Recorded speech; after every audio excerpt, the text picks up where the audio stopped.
고려 광종의 노비암검법은 노비노이고 성종의 노비환천법은 노비예스입니다. 고려 광종은 956년에 노비암검법을 시행하여 귀족이 불법적으로 소유한 노비를 해방시켰습니다. 반면 고려 성종은 987년에 노비환청법을 실시하여 일부는 다시 노비가 되게 했습니다. 이처럼 고려 광종의 노비암검법은 노비노이고 성종의 노비환천법은 노비예스입니다. 예, 그렇습니다.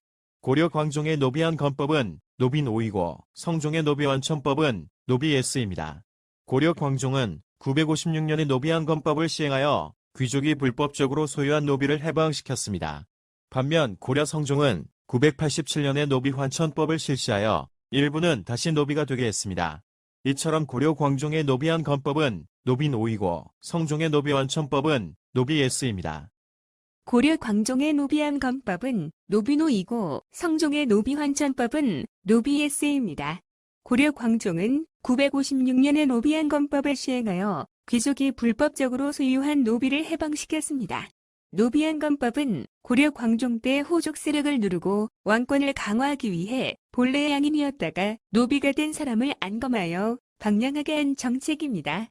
강력한 중앙 집권적 국가체제를 지향했던 광종은 노비의 안검을 명하여 호족들의 세력을 견제하고자 하였습니다.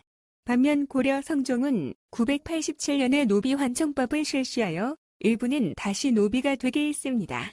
노비 안검법으로 풀어준 노비 가운데 옛 주인을 경멸하는 풍습이 생기자 987년 성종은 노비환천법을 제정하여 방량된 노비로서 옛 주인을 경멸하는 자를 환천, 사역하게 하여 인신적인 예습 관계를 강화시켰습니다.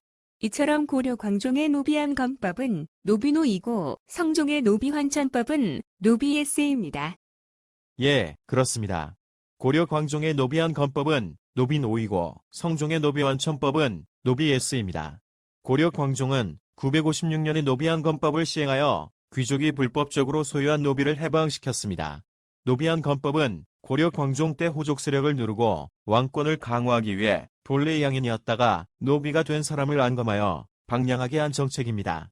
강력한 중앙집권적 국가체제를 지향했던 광종은 노비의 안검을 명하여 호족들의 세력을 견제하고자 하였습니다. 따라서 광종은 본래 양인으로 고려의 통일전쟁 때 포로가 되어 노비가 된 자들과 호족들이 스스로의 세력을 믿고 강제로 노비화시킨 자들을 본래의 신분인 양인으로 회복시켜 주었습니다. 반면 고려 성종은 987년에 노비환천법을 실시하여 일부는 다시 노비가 되게 했습니다.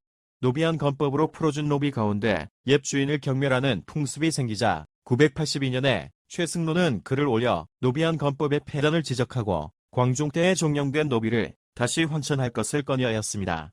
즉 우리나라의 고유한 제도인 양천지법이 붕괴되어 신분 질서가 문란해져 결국 공신이 불안에 떨게 되고 국가가 위기에 처하게 된다고 지적하였습니다. 그리하여 987년 성종은 노비환천법을 제정하여 방량된 노비로서 옛 주인을 경멸하는 자를 환천, 사역하게 하여 인신적인 예속 관계를 강화시켰습니다. 이처럼 고려 광종의 노비안검법은 노비노이고 성종의 노비완천법은 노비예스입니다.